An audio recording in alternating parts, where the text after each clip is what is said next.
좋은 아침입니다. 서차원 목사입니다. 새로운 한 주간도 하나님이 하신 일을 자랑하고 하나님을 찬양하는 좋은 날 되기를 축복합니다. 오늘 이 아침에 우리가 함께 읽고 나누려는 하나님의 말씀은 에베소서 1장 13절로 14절의 말씀입니다. 제가 받들어 읽겠습니다. 그 안에서 너희도 진리의 말씀 곧 너희의 구원의 복음을 듣고 그 안에서 또한 믿어 약속의 성령으로 인치심을 받았으니 이는 우리 기업의 보증이 되사 그 얻으신 것을 속량하시고 그의 영광을 찬송하게 하려 하심이라. 아멘. 13절 말씀에서는 진리의 말씀 곧 구원의 복음을 듣고 믿는 순간 성령의 인치심을 받았다고 말씀하십니다. 성령의 인치심이란 믿는 사람들을 하나님의 소유로 확정하셨다는 증거인 것이고 아울러 하나님의 보호를 약속하시는 의미라고 했습니다. 그 사실을 오늘 14절은 이렇게 말씀하십니다. 14절 전반부입니다. 이는 우리 기업의 보증이 되사 그 얻으신 것을 속량하시고 아멘. 우리 기업의 보증이 되신다고 하십니다. 이 말씀에서 맨 처음에 이는 이라는 것은 앞선 13절의 말씀 성령으로 인치심을 의미하겠죠. 그래서 세 번역은 이 성령은 하나님의 소유인 우리가 완전히 구원받을 때까지 우리의 상속의 담보이시며 아멘. 이렇게 번역하면서 이 성령은에 리을을 붙여놓고 다른 고대 헬라어 사본 중에는 이 인치심이라고 기록된 사본도 있다고 밝혀주고 있습니다. 공동 번역은 성령께서는 우리가 받을 상속을 보증해 주시고 하느님의 백성인 우리에게 완전한 자유를 누리게 하여 주십니다. 아멘. 이렇게 번역합니다. 우리가 완전히 구원을 받을 때까지 성령님이 보증이 되시고 담보가 되신다고 말씀해 주십니다. 잠깐 사족을 달면 여러 번역 성경마다 번역의 차이점이 있는 것을 보게 됩니다. 그렇다고 그럼 어떤 성경이 맞는 거야? 라는 질문이나 혹은 특정한 번역 성경 한 가지만을 진짜 성경이라고 주장할 필요는 없습니다. 왜냐하면 우리 한글 성경은 번역한 성경이기 때문입니다. 영어 성경도 마찬가지입니다. 영어 성경들도 버전마다 번역의 차이가 있습니다. 번역한 사람이 다르고 헬라어나 히브리어 문장 자체가 번역하기 난해한 문장일 때도 있기 때문에 그렇습니다. 그렇다고 당황할 필요가 없는 것은 단어나 문장에 약간의 차이가 있을지언정 모든 번역 성경은 예수님의 태속하심과 하나님의 구원에 대하여서 동일하게 말씀하시기 때문입니다. 그럼에도 우리가 여러 번역본을 읽고 간혹 원어까지 언급하며 본문을 묵상하는 이유는 가능하면 본문의 의미에 충실하지 않은 것이 우리 턴투갓의 정체성이기 때문입니다.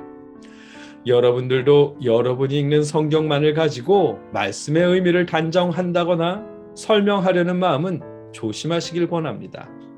다시 본론으로 돌아와서 우리 본문이 말씀하시는 성령님의 인치심이나 성령님의 역할은 보증입니다. 하나님께서 자녀 삼으시고 소유로 삼으신 믿는 자들을 구원하실 때까지 성령님이 보증이 되시는 것입니다. 이 성령은 하나님의 소유인 우리가 완전히 구원받을 때까지 우리의 상속의 담보이시며 아멘. 믿는 자들이 구원을 이룰 때까지 성령은 보증이 되고 담보가 된 셈입니다. 다르게 설명하면 하나님을 믿는 사람들의 구원을 보증하기 위해 성령님을 계약금처럼 미리 지불하셨다는 의미입니다. 지난 금요일에 예로 들었던 고린도전서 12장 3절의 말씀 또 성령으로 아니하고는 누구든지 예수를 주시라 할 수 없느니라. 아멘. 이 말씀처럼 우리가 예수님을 구주로 고백하고 믿을 수 있는 것은 성령에 의한 것이고 그렇기에 고백하는 그 순간 성령이 우리 구원의 보증이 됐다는 의미입니다. 혹시나 방언을 못하신다고 성령을 받지 못한 것처럼 실망하지 마십시오. 여러분이 스스로의 마음을 관조할 때 나는 예수님을 구주로 고백해 라고 확신한다면 여러분은 이미 성령님을 받은 것입니다. 요한복음 3장 16절의 말씀, 하나님이 세상을 이처럼 사랑하사 독생자를 주셨으니 이는 그를 믿는 자마다 멸망하지 않고 영생을 얻게 하려 하심이라. 아멘. 이 말씀과 로마서 10장 9절의 말씀, 내가 만일 내 입으로 예수를 주로 시인하며 또 하나님께서 그를 죽은 자 가운데서 살리신 것을 내 마음에 믿으면 구원을 받으리라. 아멘.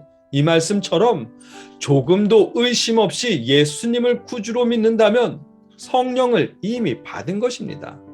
초대교인들처럼 박해와 불이익 앞에서도 주는 그리스도시요 살아계신 하나님의 아들입니다 라고 고백할 수 있다면 이미 성령을 받은 것입니다. 결혼이나 가정, 성공에 대해서 세상의 가치관보다 하나님의 말씀인 성경의 가치관을 따르고 하나님을 주인으로 예수님을 구주로 고백한다면 이미 성령을 받은 것이고 성령의 보증을 얻은 것입니다. 14절 후반부가 그 사실을 이렇게 말씀하십니다. 그의 영광을 찬송하게 하려 하심이라. 아멘. 성령의 보증이 되는 결과는 하나님의 영광을 찬송하게 하려는 것입니다.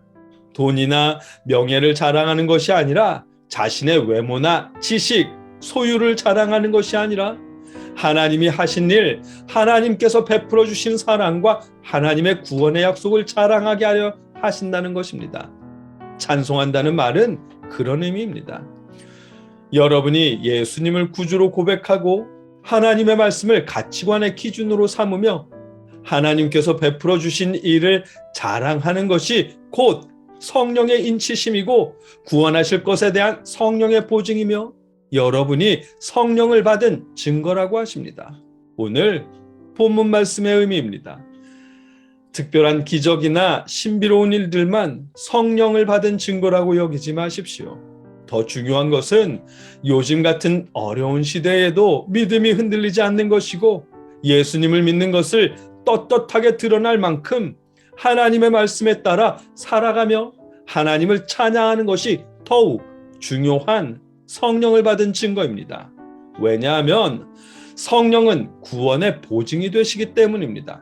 신비로운 일은 거짓 영도 할 수 있지만 구원의 보증은 오직 성령님만 가능하기 때문입니다. 여러분과 제가 예수님을 구주로 영접할 수 있도록 성령님을 보내주신 하나님께 감사하며 믿음이 흔들리지 않도록 성령으로 붙잡아 주시는 하나님을 찬양할 수 있게 하시기를 주님의 이름으로 축복합니다. 함께 기도하겠습니다. 사랑의 아버지 하나님,